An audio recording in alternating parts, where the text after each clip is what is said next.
Disclaimer: the information contained in this production should not be used as a substitute for the advice of an appropriately qualified and licensed professional. The information provided is for informational and entertainment purposes only. Welcome back to week 3 with Ask Sue and Kate, where today we have more questions that we didn't get to tackle last week. So we will be discussing this week, and there's a lot of good ones. Yeah, I think that we covered a lot last week. And this week, as Kate said, there's some, again, really interesting questions that you're coming up with, and we really appreciate it. Definitely. And again, want to thank you guys for supporting our channel with giving thumbs up and commenting down below. Subscribing definitely helps because we're a new channel and we can take all the subscriptions we can.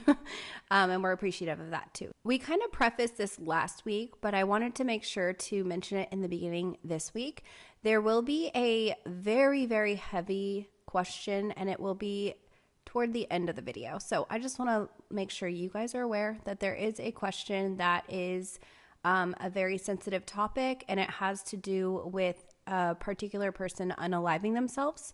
So if there is any reason that might trigger you or you don't feel comfortable listening to that, again, I'll make sure that you are well prepared before we start discussing that question, but that is a topic in this week's video. So without further ado, let's go ahead and talk about the first question. I want to just piggyback on what Kate said. A lot of what we talk about is kind of personal for people. And so one of the most important things that we do, that I will ask you to do, is take care of yourself. And if that means turning off this video and going and having a good cry, or going out in the backyard and screaming, or whatever helps you, please do that. Please take care of yourself. That's your most important job. Yes, that's very true. Okay, we're going to go ahead and get into the first question. And the question is, I am 62 and my daughter will be 29 next month. We are very close, thankfully, but my question is about guilt. I have tremendous guilt about a portion of her and her older brother's life when I was divorced, and although that was a correct choice, I made some poor choices about things I did for a period of about 7 years. I eventually did the right thing and ended a toxic relationship with a man that I brought into their lives. No one was physically harmed, and they were always with me, and I absolutely took care of them, but I lost focus. I corrected my mistakes, and I have devoted every moment since to making up for those years where I lost my way. But I carry that guilt, and I don't know that I will ever be able to let go of that. I am an amazing mom, and I love both of my children endlessly, and life is good. She is actually a high school guidance counselor, so I kind of feel she is helping kids who may feel some of what she felt. I guess I will never get over the guilt, even if she has left any hurt behind. Side note, her and her brother don't have a great relationship either. Kate, I really felt a connection with your story of your relationship with your brother. Sorry to ramble on, but great job, and I'm here for all the episodes to come. Okay, again, thank you so much for writing in. There's everyone who wrote in, their questions, the stories that they related are so layered. And I think that's really important to remember, that we can only talk about what we know from the question that we're given. And so what we'll do is we will address it the best we can given the information that we have, and then we'll talk around it a little bit to maybe broaden it.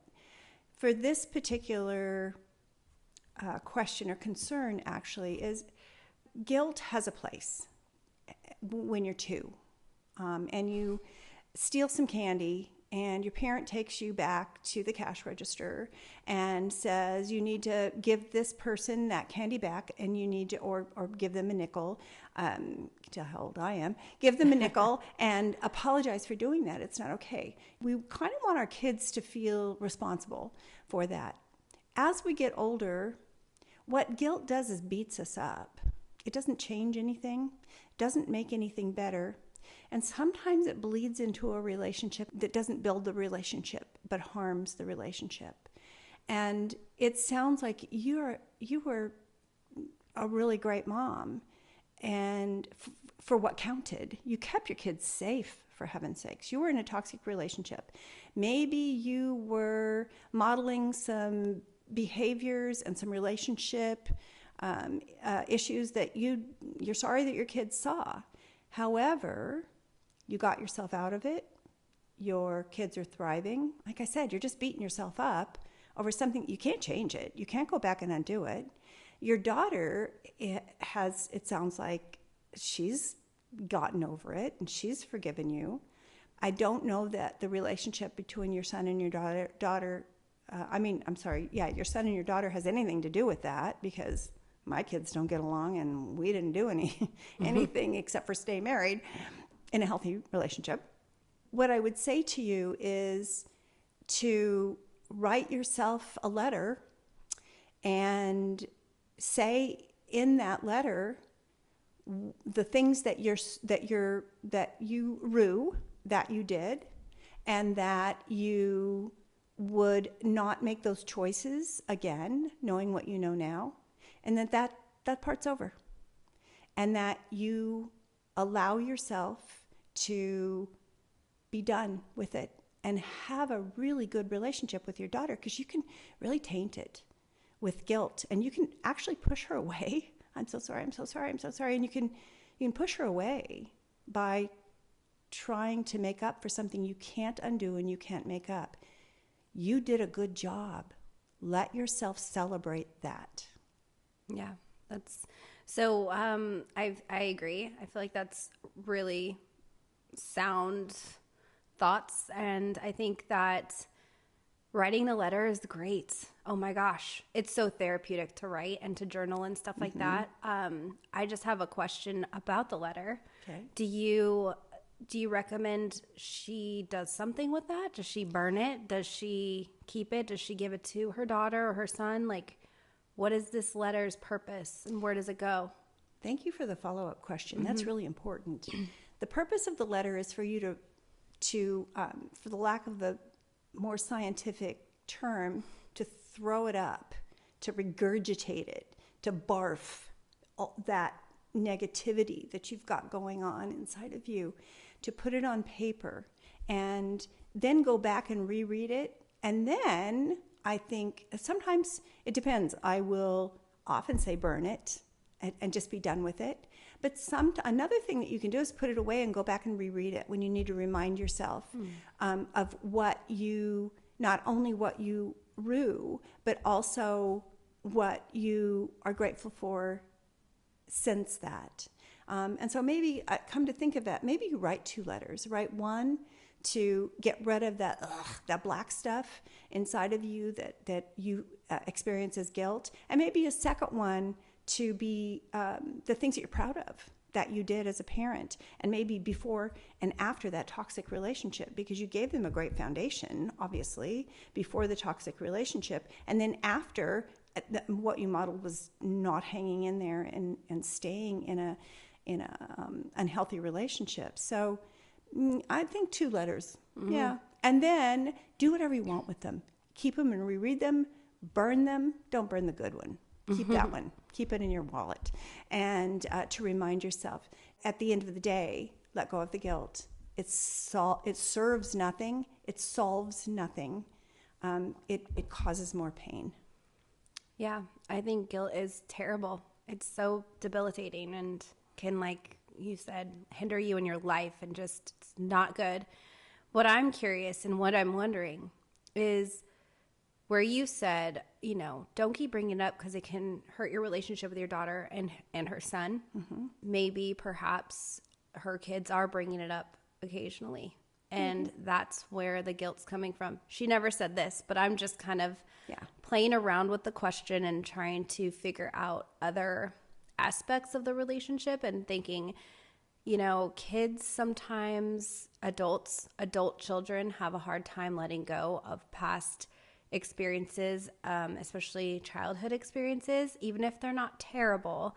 And I have a friend in mind that I'm thinking about who has had a hard time letting go of parts of the childhood that were less than perfect in this person's eyes, and they hold their parents accountable a lot for a lot of the quote unquote trauma that they are experiencing. And sometimes kids hold on to things for a lot longer into their adult life because it's something that they're having a hard time getting over themselves. And then bringing it back to the parents, a lot of this friend in particular, the parents are like, well, one parent has apologized and said, I'm so sorry. I didn't realize at the time that I was doing something harmful.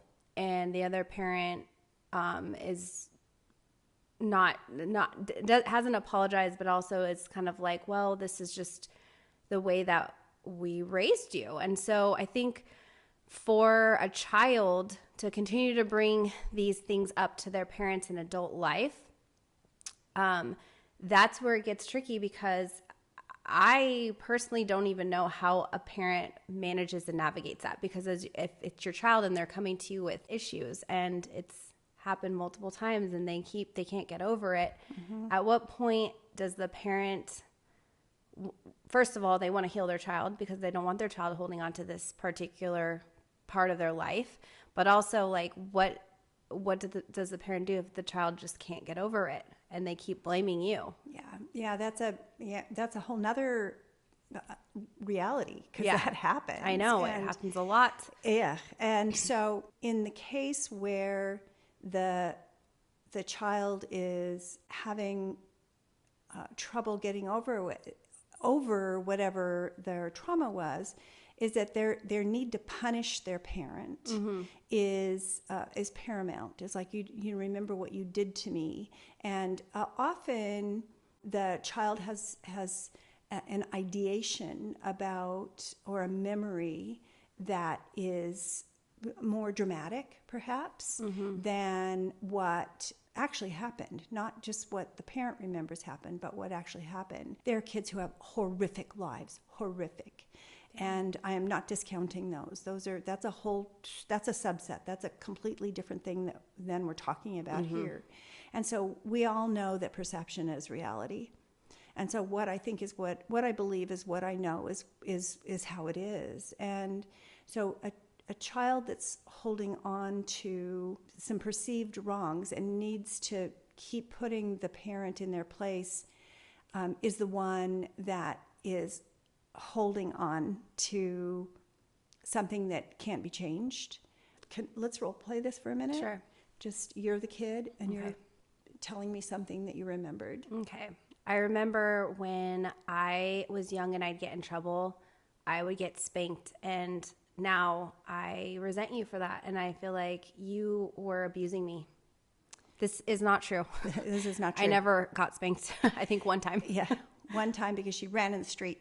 Okay, I know that you have feelings of harm, and if there were things that we did that were harmful, I'm sorry that we did those things. We were doing what we knew how to do at the time, and if we were wrong, I apologize.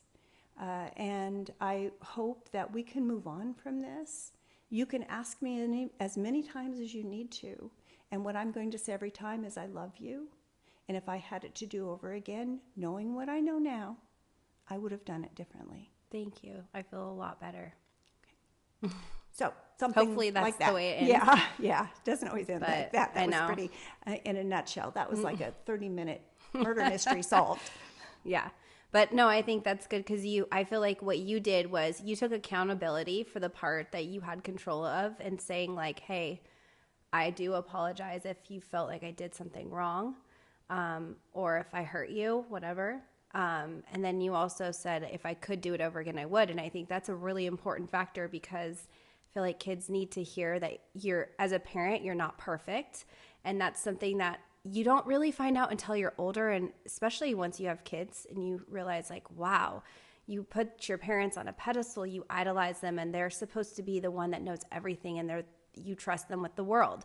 And then as you get older, you kind of realize, well, and especially like I said, as a parent, you start to think, I maybe could do things a little differently than my parents did, because I didn't really get a lot out of this, or I can do something different and in this way. And, generationally it's different too, because when I was a child, there was no cell phones. Like even I think junior high, middle school was when our friends first started getting cell phones, and I didn't get one until high school. But now, like my son who's in elementary school, I'm telling you, like half the kids have cell phones, and it's crazy. And I just feel like I don't feel comfortable giving my child a cell phone. But I do think that because that is an issue of as far as like kids thinking their parents are the everything to them, they can do no wrong. And then you get older and you're like, wait a second, my parents did do wrong. Like my friends didn't get treated like this, or this didn't happen to them. When we raise our children, we do the best that we know how in the moment. For people who were raised in situations that were maybe abusive, maybe to the children, maybe between the parents, there's some information that gets passed along that sometimes the awareness changes, and the chances of the kid internalizing it, repressing it, and becoming like very to themselves and self-protected is one way to go. Another way is to act out and to become, Defiant use and drugs stuff. or be defiant in some way. And so I think, as parents, our best gift is a household that is safe and calm. I agree. I think bringing it back to the original question, when it comes to guilt, I think you said it best, saying like, guilt doesn't serve you. Holding on to that it's not going to make anything better. It's in fact going to make you feel worse. But I just think that maybe we can get some feedback from this person and say, are you still feeling guilt because this topic is coming up because your kids bring it up randomly, or is this guilt just internalized where you just keep ruminating on your past and bringing and thinking of all the things that could have been different? Because like you said, you can't change your past. Your past is your past, and then what's done is done. And if your kids are healthy and they're thriving and they're both living their lives, whether it be, they might not have the best relationship together, but if they have a good relationship with you, and you did get yourself out of a situation, first of all, you're showing them strength. You're showing them courage, and that even if you do get into a bad situation, there is a way out, and you showed them that. And I think that's really important and very healthy modeling, because sometimes we make mistakes. Sometimes we don't find, we think somebody's going to be one way, and then they're actually not. And then years go by and you realize, wow, I'm kind of trapped. I'm in this situation and I can't get out of it, or it's not as easy as I thought. And it sounds like that's something you did. You just decided, hey, you know what? I can't do this anymore. I'm getting out of it. And you protected your kids in that way. It might have taken a little longer than you had hoped, but I do want to say that it's good on you for doing that, to actually have the strength to get away, because some people are not as lucky in that situation and they have a hard time and they sometimes don't get away and worse things happen. Yes, very, very true. You want to end it on that? Or Yeah, no, I think that's perfect. Okay, perfect. So we're going to move on. And actually, I think we'll do the heavier question right now. This is just a warning for the next question. There will be talk about a person that unalived themselves.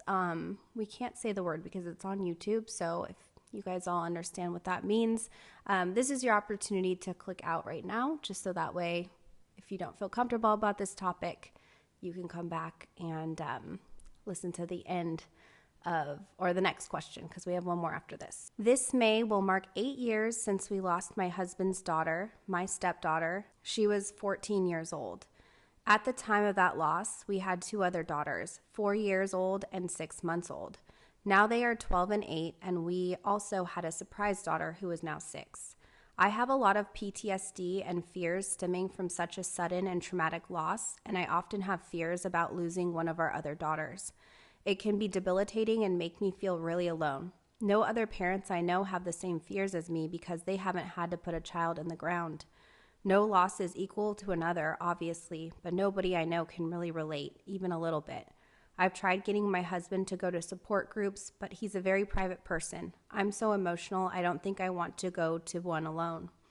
I just want to feel like I can let go a little and give my kids some space to grow and not be so scared of losing them all the time. As Sue said in your first episode, the world is scary. I guess with sudden and traumatic losses, your brain can go berserk imagining scenarios, some of which may not even be realistic. How can I retrain my brain to not be so scared? I love my girls and they deserve a not so scared mama. Heavy, deep, and real.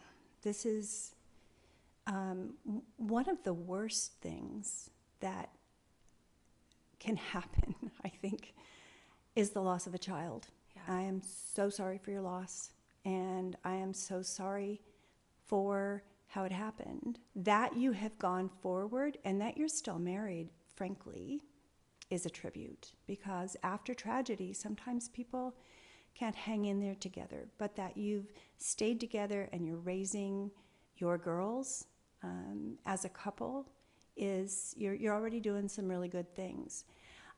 Being afraid is natural. I mean, how could you not be afraid after that? And I love that you're asking how to not be so afraid, because you can cripple your kids. And I know exactly that's what you're saying, is you do not want to cripple your children from your fear. And so tempering what you know about what's possible with what you know about what's current is going to be helpful, I think, for you. Kids' lives are messy and difficult and fraught, and they need people. They need adults that they can go to talk about what's scaring them and what's bothering them. And I'm not saying that's always the cure either, because sometimes even that doesn't help. But that's your best bet, is to maintain this open communication, to talk about future plans, to talk about goals, to have your girls have interest in what's next, because that hopelessness that young folks feel sometimes drives them to drastic measures. So maintaining this kind of sense of what's next is helpful. It is helpful. And for you to know that sometimes you're just going to have to hold on to your bootstraps and stay silent and let your girls do something that scares you a little bit. And this is on a whole different level, not nearly as awful as what you experienced.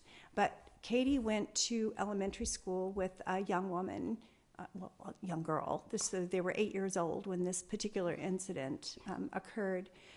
Katie had a very close group of friends, and for her birthday, she always wanted to have slumber parties. And so we were having the slumber party. She invited 6 girls. And one of the moms came to me at the school and said, I would love, our daughter can come, but we'll be picking her up. We don't let her spend the night. And I said, okay, that's great. That's fine. We'll just love to have her for as long as she can stay. And her mom said, are you a counselor? And I said, yes. And she said, and do you counsel children? And I said, I have in the past. I'm not now. And she said, she goes, I won't let her spend the night anywhere because I was harmed as a child. And I'm so afraid. I am so afraid to let her out of my sight for that long. And I said, absolutely, you do you. You do what you need to do. You pick her up. We'll keep her safe until, or if she decides that you decide she can spend the night, we'll bring her home at 3 a.m. if that's what needs to happen. And she was allowed to spend the night. I just saw that video. Really? Uh-huh. I didn't know this story. This is the first I've heard of this. And so it scared them. My mom was so scared. She was so scared, and yet the daughter had a great time. This video is so cute. These 8-year-old girls running through my house, screaming. And so for her, there was that moment of, oh my gosh. Turned out fine. They had a great time. Nothing bad happened. And so I think sometimes you just have to close your eyes, do due diligence. Right. Close your eyes, cross your fingers, and go on. And I'm going to encourage you, even if your husband won't go to a support group, you go. Because even though it's hard for you to do that alone. There's lots of people who feel that way. And being in a group of people who truly, absolutely understand your feeling is priceless. That's what Al-Anon is about, and Narcanon is about, and those meetings, so people can go, I know exactly what you're feeling. So I would encourage you to do that on your own, and maybe your husband will go if you go, and you're meeting people who resonate. So again, I'm so sorry for your loss, and I'm so happy that you have all those girls, because girls are fun.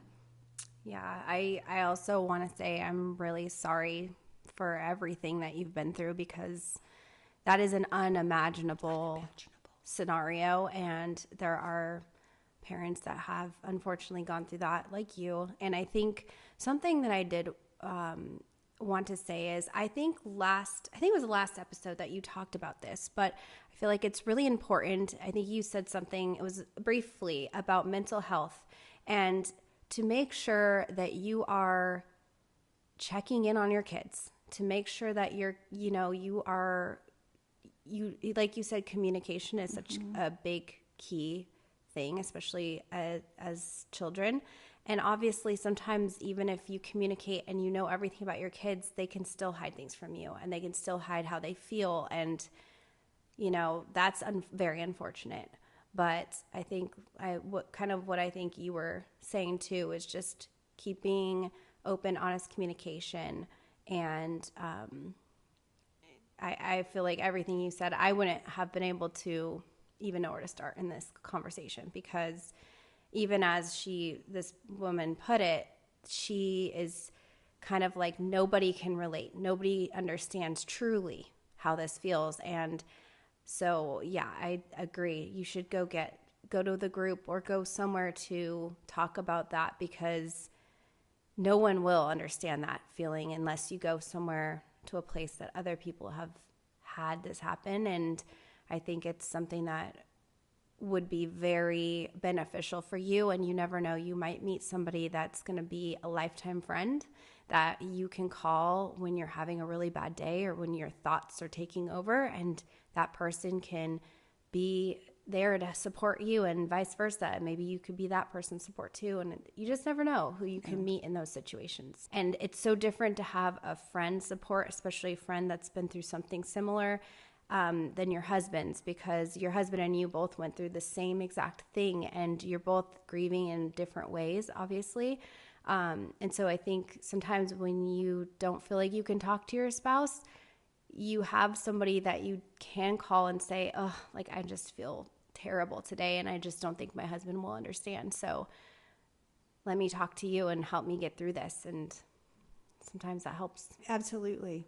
Having somebody to talk to who you really trust, who you value their opinion, is invaluable. Down below, there's some referrals In the description. Thank you. In the description, that there's probably actually remote meetings still. Oh yeah. So that you could do a remote, if you're too uncomfortable going somewhere to meet, or if there isn't something local for you, there are probably remote meetings or meetups that you could just sit in on. You could be muted with your video off if you want, that's a good idea. And just to kind of get a sense of it and see what that feels like for you. If that really doesn't work for you, I think for you to know that everything that we do models for our children.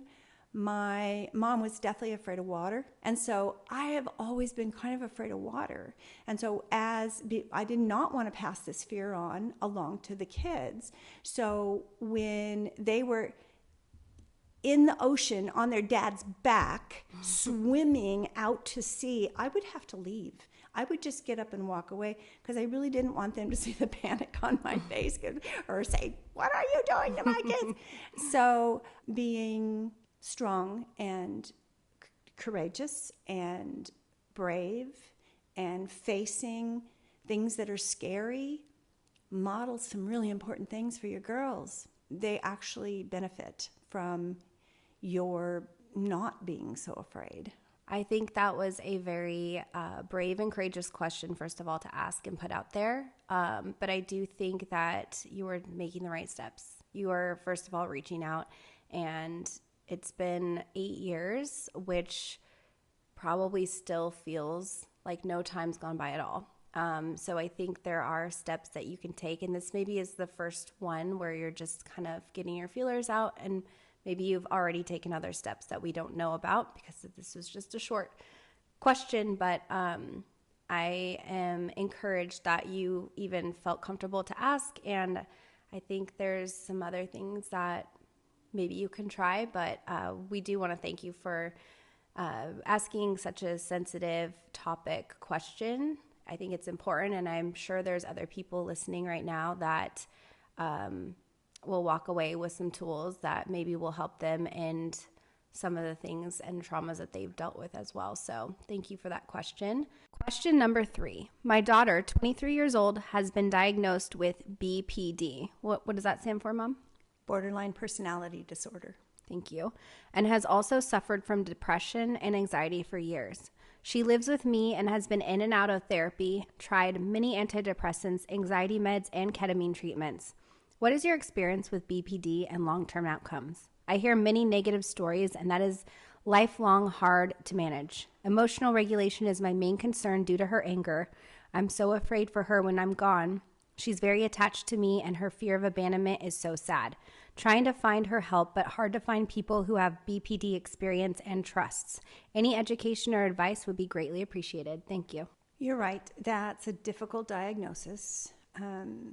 I have worked with some folks who have borderline personality disorder, and it is a struggle. Often it gets better with age, is something that is sort of known to be true. What seems to be the most effective is CBT or DBT. So especially dialectical behavioral therapy seems to be probably the go-to for that diagnosis, because what that does is it helps the person stay in the moment to assess especially emotionally, because emotional dysregulation is really common in BPD. And so learning to forecast what the feelings and the emotions and the verbal abuse often that follows that seems to help. And so I would recommend that.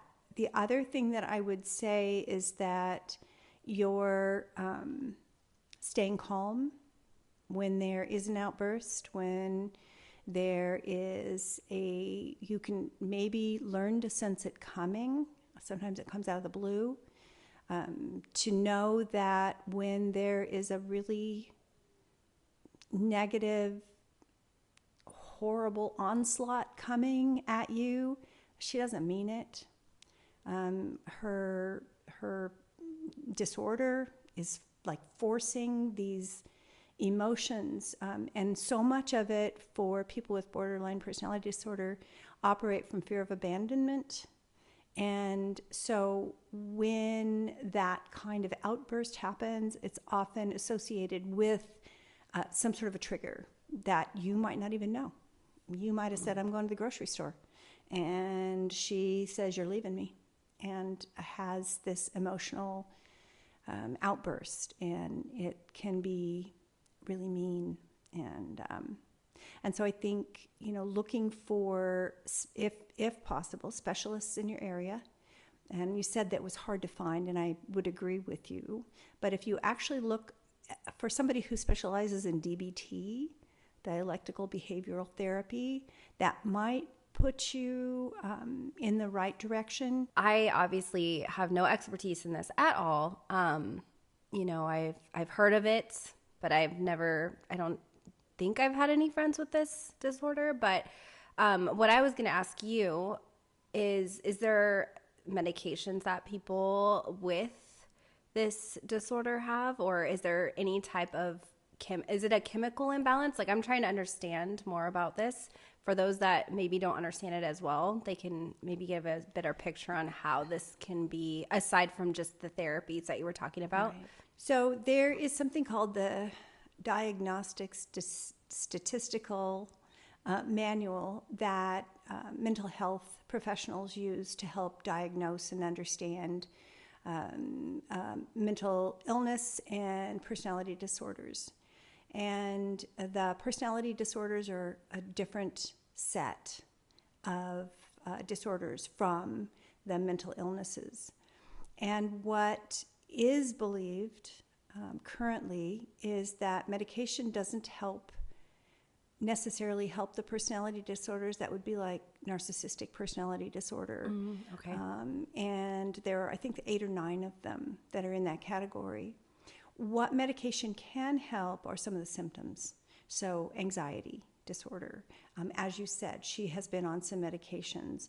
Those medications don't directly impact the disorder, but they impact the symptoms of the disorder.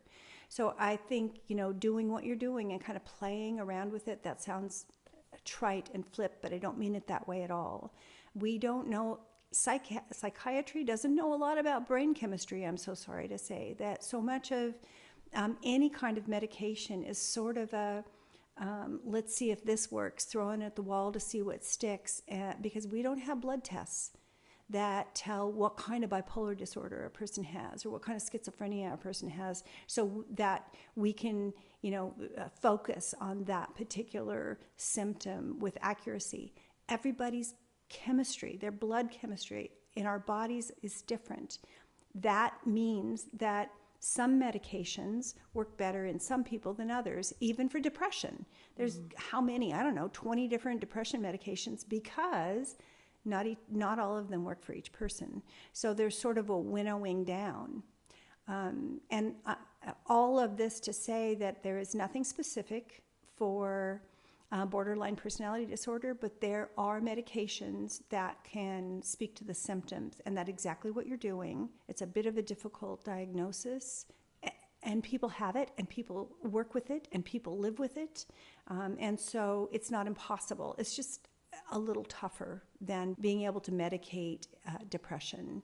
So it's complicated. So what it sounds like to me is you're saying that medication can help, obviously, mitigate some of those symptoms that get out of control. But as far as the actual disorder, you have to seek therapy and help.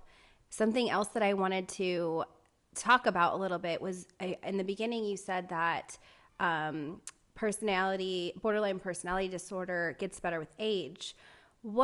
Is there like a magical number, or is there a certain age that you reach where you tend to see a decline in some of those symptoms? Because you said as you get older, so I don't know what that means. Because 23 to me sounds like she's obviously an adult. She's young adult, but no, older.